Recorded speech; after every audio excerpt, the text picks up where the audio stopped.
So let me explain to you why this is a good piece of jade. I'm from BC. I grew up in British Columbia. We're the world's largest exporter of jade. Two kinds of jade in the world, jadeite and nephrite. This is nephrite. BC jade is nephrite. Russian jade is nephrite. Turkish jade is nephrite. The jadeites come from Burma, Guatemala, probably a couple other places. I think New Zealand jade is also nephrite. But I'm going to explain to you what I know about BC jade, because again, this is my forte. So how BC jade forms is you get a head and a tail. When it's squashing up in the earth, there's one end that's getting more pressure than the other, and eventually it'll squeeze out, and it squeezes out and leaves a tail. Imagine like a comet type shape, right? So the head is always the best part. That had the most pressure, and a heat and pressure form, of course, you get all that tension and stress that creates heat as well. So when you see the head chunk, that's the best. The tail is usually the worst. The tail's also hard to cut because it ends up just tailing off. You can't get good giant pieces out of it. So I'm looking at this as in the brick type shape it is. I mean, you've got two types of jade, right? Hard rock mined and ones found in rivers. River ones are always going to be rounded over and smooth, just like a giant tumbled stone, or like you see any other river rock.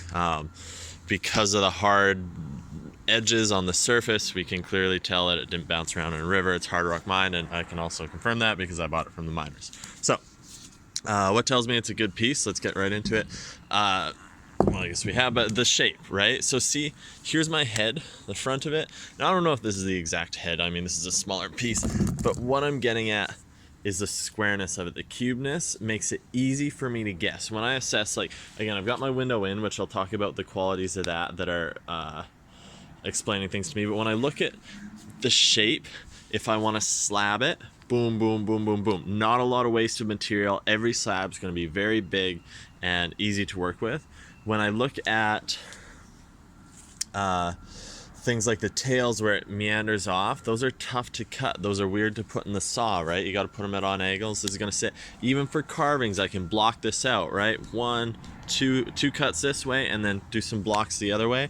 It's very easy to chop down, but more than chopping it down, I think what I'm trying to say is it's easy for me to guess what's inside, because I can extrapolate from my window all the way back to the edge. I don't have to do guesswork about weathering and stuff on a tail. In the corners here, this is kind of what I mean. In the corners, I got to try and figure out what's going on, whether that's usable material, because the best part of jade is the most inner core near the front of that head. So as you get around the edges, you're always going to have weathering. Now, weathering is dark. Let me pour some more water on here, and we'll get deeper into this. So when you pick a piece of jade, when I say weathering, it's not like the shit happening in the sky. It's all kinds of things happening in the earth. Too much pressure, too much heat, different minerals staining it. So there's always going to be a dark brim around the edge. And see, you can see it right in here. Let's see, I'll pull it over on this side and take a shot so you can see how the transition line is right where my fingernail is, and it's darker in here. A lot of that is not very useful. I mean, an artisan is trying to, a beginner or whatever can try and make use of it, but the edge is always the worst part of jade. Anything inside that weathering is going to be your gold spot.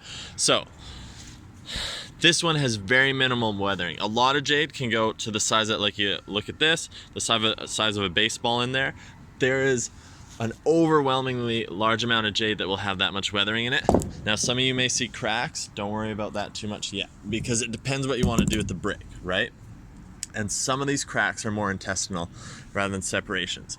So when I look at a crack here, yes, cracks along the edge.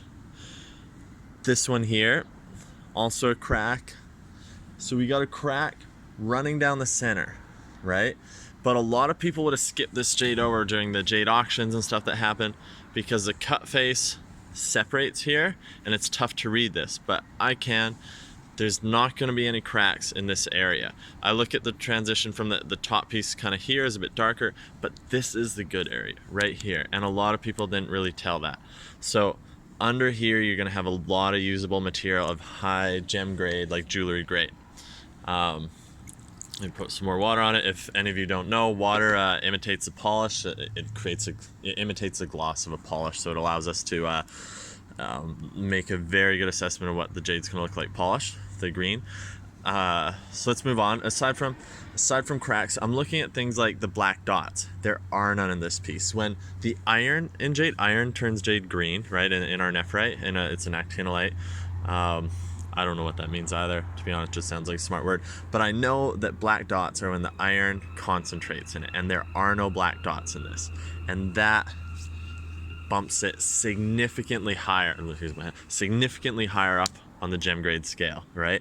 We would call that an inclusion. There's also a type of jade in BC with calcite, white dots. You want to avoid that one too, because again, the more black dots or white dots in it, the more it's lower scale. What we do have in this one is chromium, which is concentrated flecks of chrome. It's not significant. I wouldn't call this a chromium piece, because some chromium pieces have way more. This is Cassiar, by the way, if you want to know the mountain it's from, Cassiar jade from BC. But there are slight flakes. Now, I didn't buy it because of these slight chromium flakes. If I go for chromium jade, I'm going for something a bit different, but that is an added bonus because chromium again goes higher on the scale here. Let's see if I can get in close. See that the concentrated specks of green, not that one, but in here we're gonna have bright dots that are better than the host jade. That brings it up in value. So again, it would just be pure luck and bonus if that is in other areas of the stone, because the green dots are actually valuable. They're good inclusions. Next thing, so there's aesthetic parts like those dots I just talked about. I talked a bit about form and cracks. Let's go back to structure, right? Because whatever you're making with it, you want to be able to make. You don't want it falling apart on you. Structure is a very key thing. If you've got a brick that's got many cut lines, two saw blade marks that line up, look at that edge, that 90-degree edge. If you got a cut face this way and a cut face that way, the edge spanning right there is going to tell you a lot, whether it's chipping or flaking. A good jade holds a very good edge. It's almost like a knife edge. I mean, I can't be more clear on that. The harder that edge is held, the more promise that jade proposes to you. Jade, one of the beauties of it, it has a higher tensile strength than steel. That means if you put steel and jade side by side and you suspend a load from them, on a molecular level, steel will deform sooner than jade. That is why jade is prized for carving, because a lot of delicate forms can be done on cantilevers and suspended. It can do all those flower petals and fingertips and all those kinds of things.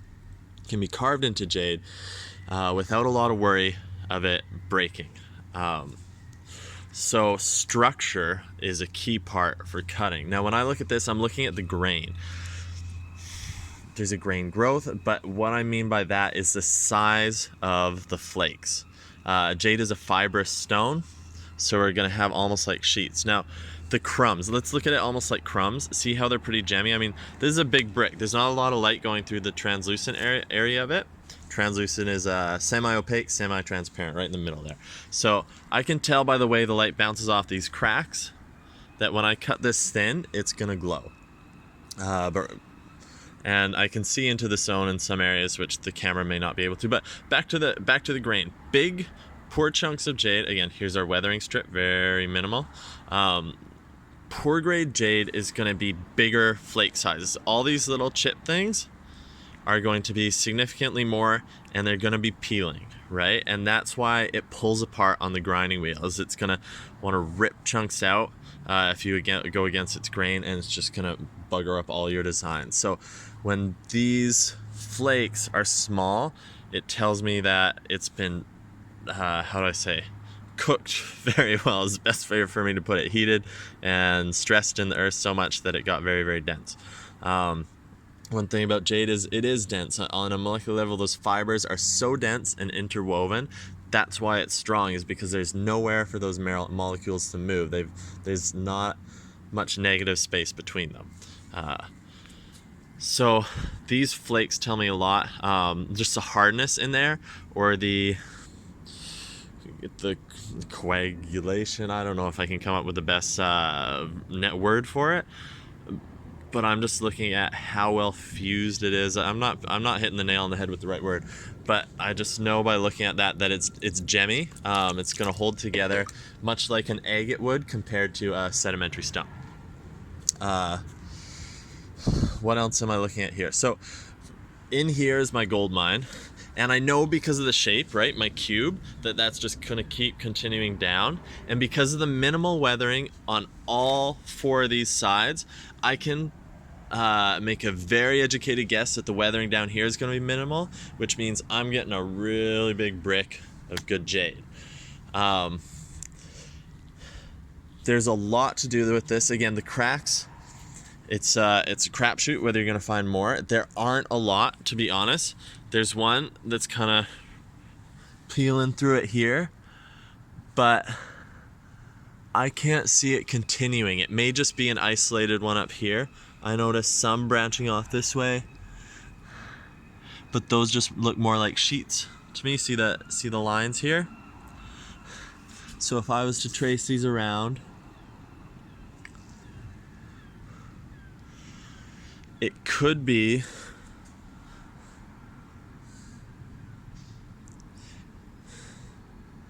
I would have to cut it to know, to be honest, but again, I looked at a lot of pieces of jade in the yard, and this is a good one.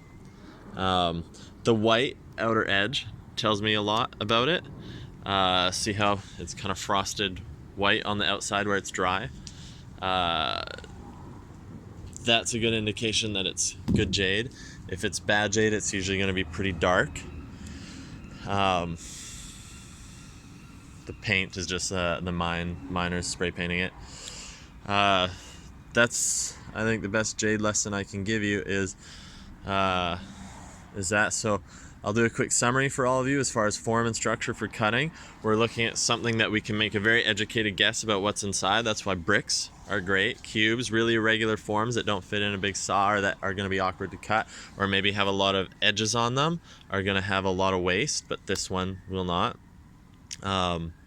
It doesn't matter what we do with it. For low-end gemstones, I can tell. So then structure, there are jade's always going to have cracks, especially when you're in a boulder this big. The difference is whether it's still stable. So I can see the odd isolated cracks that don't run all the way through. This one here, structurally, I think it would be okay for bigger carvings because it's not a complete separation of the rock.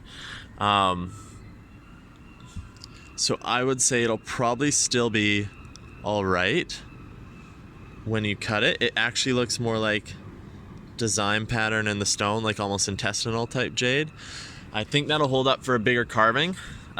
Smaller pieces, it'll probably still hold up too, but we would call it a blemish, meaning it would devalue the stone because the stone's not as clean. Clean in gemological terms means no inclusions, no fractures, no nothing. It's just pure gemstone to the highest grade. So that's kind of my structure thing. As far as aesthetic, it's bright. So this is something I didn't talk about. Let me finish all my other things. Again, the color that I'm seeing where the light is refracting tells me it's going to be a nice bright green. Bright is again, when you think of a person wearing jewelry, you want a bright stone because when a madame goes into an evening soiree and shows off the jewelry piece she's wearing, she wants it to be visible in evening lighting, right? If you're wearing a dark stone or something green that's very, very dark, or a purple stone that's very, very dark, it's tough. You got to squint to even know what she's wearing.